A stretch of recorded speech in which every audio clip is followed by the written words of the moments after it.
Why the Ukrainian Verkhovna Rada, the Ukrainian government, has been serving the oligarchs' interests for that long. And here is where the most interesting story begins.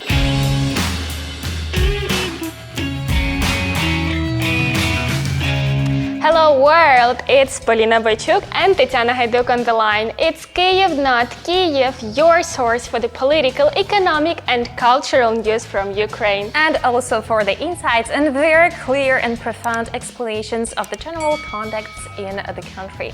Mainly, this is what we're gonna do today. The cabinet of oligarchs, if that sounds interesting to you or if that sounds not very clear to you. Keep watching. Here we go.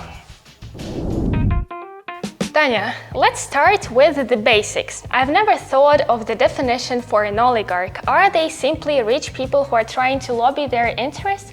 If that is so, what are the differences between an oligarch and just a usual multimillionaire? Like, intuitionally, I do feel the difference between Akhmetov, who is an oligarch, and Elon Musk, who is simply a billionaire. But how to fill this line, like, on practice? The line is pretty obvious. In the Ukrainian context, oligarchs are the businessmen who made their fortune in the aftermath of unfair, and I would like to stress the unfair, privatization in the 90s.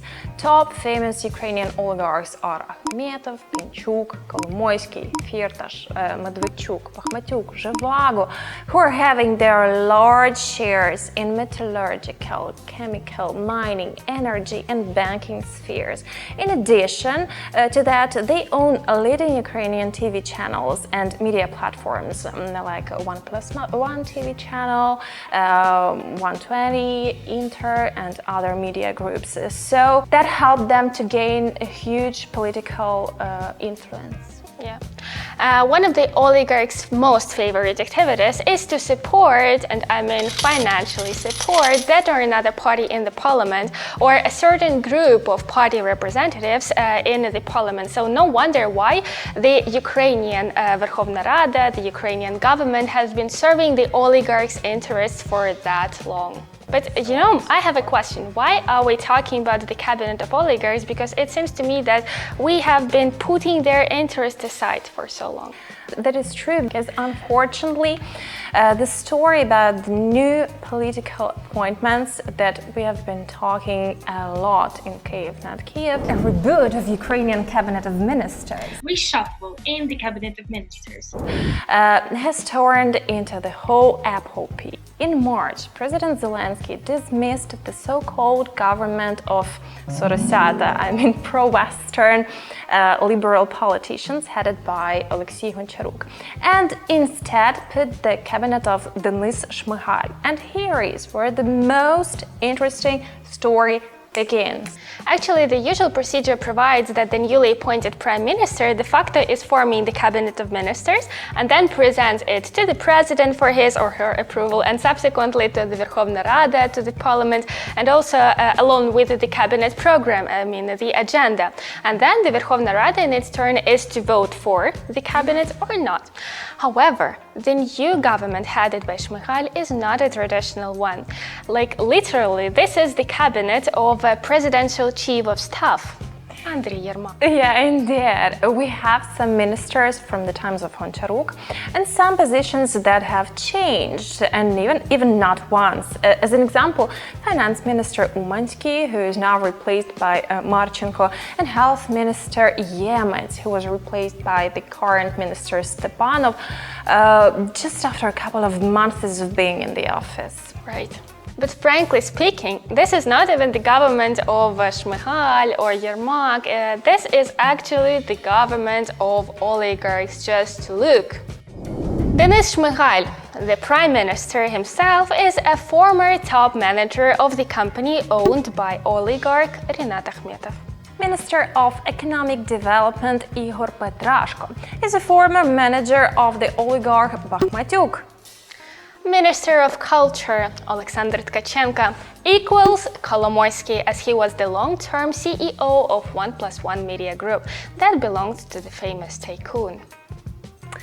The godfather of the child of the current Minister of Health, Maxim Stepanov, is Igor Palitsa, a lawmaker and the closest business partner of oligarch Kolomoisky again.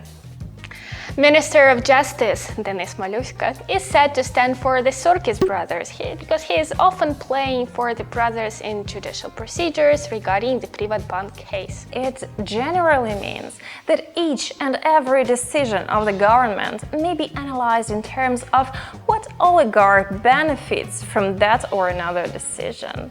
So let's take your bets. Who benefits from blocking the program with the IMF?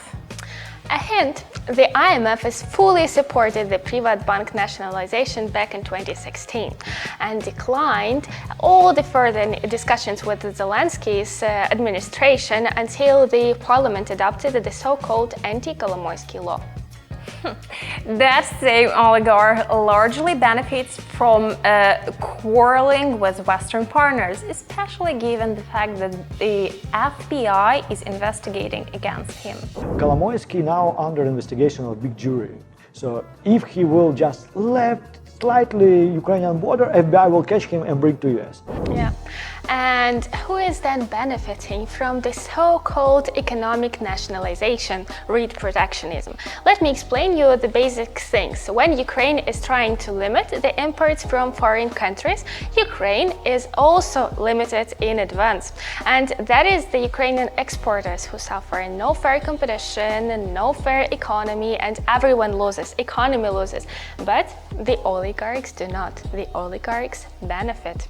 When the government is trying to help Ukrainian chemists and is loudly speaking about introducing quotas on the import of fertilizers, all the fertilizers automatically grow in price. Agrarians lose, but the oligarchs producing those fertilizers, Firtash in particular, are golden. The same goes with creating unequal conditions in the energy market for the players.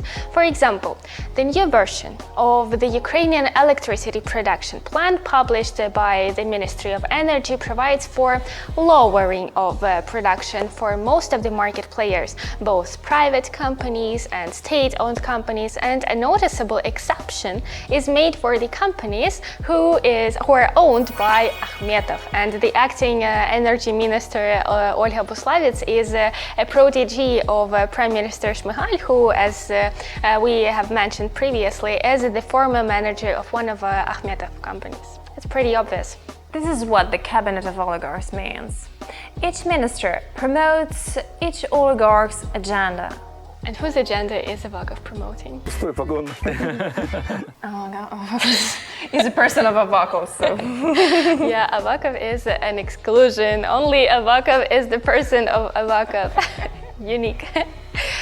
But how to solve this issue? How to remove all those agenda promoters from the government through finding new faces? But don't we have that staff shortage in the country, as the president put it? Yes, I remember he was talking about that, but that is the most interesting part. Zelensky is always complaining that it's extremely difficult to find specialists and professionals for the ministerial positions, but that is not true. There are plenty of talented people in Ukraine, but nobody would agree to be on the position in which you are not allowed to do anything good on your own. And in the end, they will make you a scapegoat and accuse you of all the failures. Rip off and throw away. I just wanted to say that, yeah. Okay guys, thank you for watching us today. Let me remind you that we were talking about the cabinet of oligarchs and the general context around the political agenda on the oligarchs in Ukraine, because we are talking about this pretty often. Our assessment, negative for sure. While the government is promoting the interests of some individuals but not national or social interests, the state is literally trapped. I hope it will change one day. Me too. These were Polina Baychuk and Tatiana Haiduk. See you next week with no less interesting topic and even a very special guest from Hollywood. Oh my god! Stay safe, stay kind, stay tuned. And remember the very important thing, that's Kyiv, not Kyiv. From Ukraine with love.